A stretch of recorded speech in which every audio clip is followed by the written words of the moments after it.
Greetings, students and friends.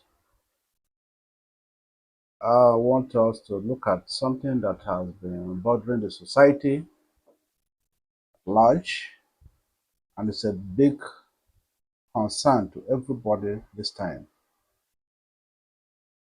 We want to look at things to consider before choosing a course to study. Many students are out there, the universities, institutions of higher learning, studying various courses. But sometimes you look at these students and you ask, what really informed their decision about this course? Sometimes even if you ask them, what informed your decision to study this course? Because many of them are not meeting up. So today I want us to look at these key things that one will consider before choosing a course to study. I also want parents to also be part of this to assist. Some parents are always putting pressure on their children. You must study this, you must study that. It is not right. It's not the best interest of that child. So let's look at those things. One, you need to have interest and passion for that course. You know, what really form interest is those subjects that are related to that course. One, you must enjoy doing those subjects. For example, if you want to study any of the engineering, you must be very good in mathematics and physics. So that interest in mathematics and passion will inform your decision of studying that engineering course that you desire. You know, many students out there are always forced to study the course of which their interest is not there. For example, a parent will say, please, I want you to study medicine and surgery. Whereas the student is not interested in that course. So the interest and passion plays a very crucial role in this choice. This keeps you motivated when you have interest and passion. Then another thing is the career goal. What do you mean by this career goal? A career goal, you consider whether the course aligns with your long-term career plan. You know, as an individual, you have a long-term plan that in the next 10 years, I will be there, I will be that, I'll be doing this and that. So that career goal, does it align with your long-term career plan? Another thing we need to talk about is the strengths and skills. You need to assess your academic strengths and skill. You pick a course that matches your natural ability or area you are willing to develop. Like I mentioned earlier, if you are weak in mathematics, you are weak in physics, you are weak in chemistry, and then you decided to choose a course like electrical electronics engineering, you decided to choose a course like computer science, you know that you'll not do well. And this is the area I want us to look at, especially the parents. Guide your children properly because many of them are there in the school, but they don't know where they are going. They don't have a direction. So, as a parent, you need to put your eyes on these children. That will help them, that will develop them, that will make them to do well in school. Another thing you need to look at is the job market demand. The job market demand. That course you have chosen to do after graduation. What next? Will you be employable?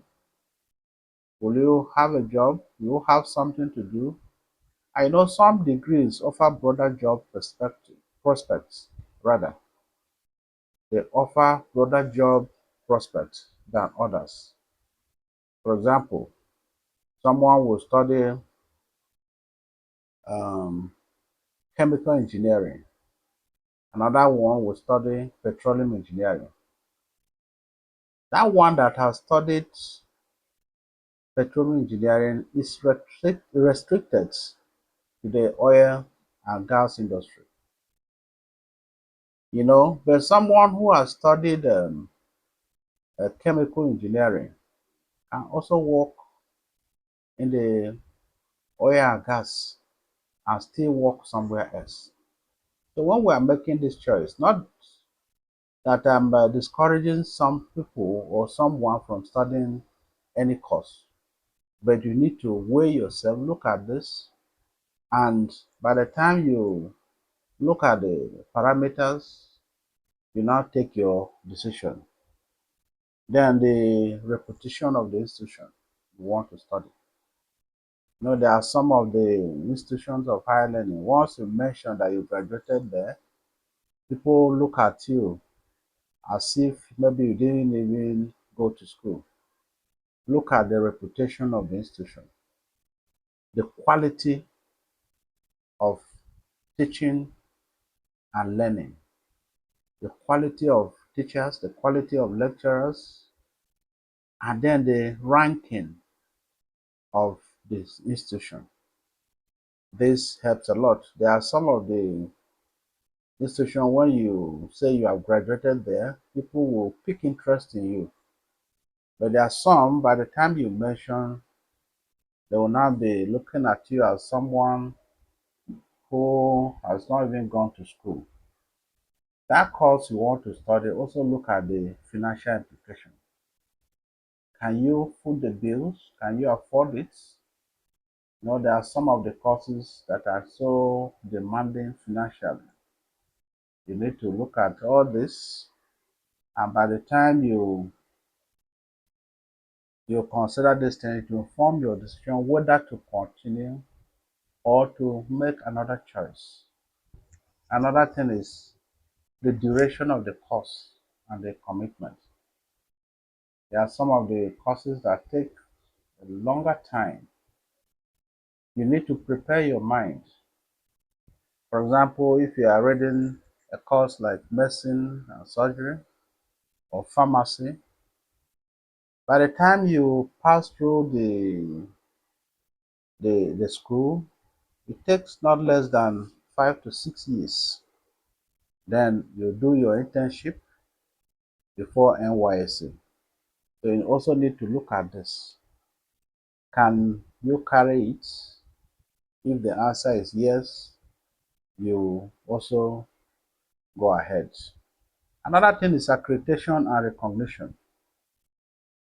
Some of the higher institutions offer some courses, whereas they didn't gain accreditation to offer those courses. You need to ask questions. You need to do your research. The course you are about to do, does it have an accreditation? And is it not? Is it if it's not, then maybe even the professional bodies will not recognize it. So you need to do. It's not just to see institution A, institution B. I want to go to this institution. I want to. You need to make some research before taking the final decision.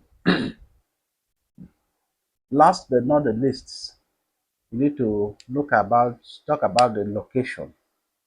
Is it in a secured environment? Is it a local or international institution? You need to prepare your minds towards these things. So these are the things one will consider before making a choice to study a particular course. Please, parents, always help because some of the students are in these universities, the polytechnics, the colleges of education, studying various courses, but they are not doing well because they were not properly guided. Please, if this is useful, you can share it to others. Thank you.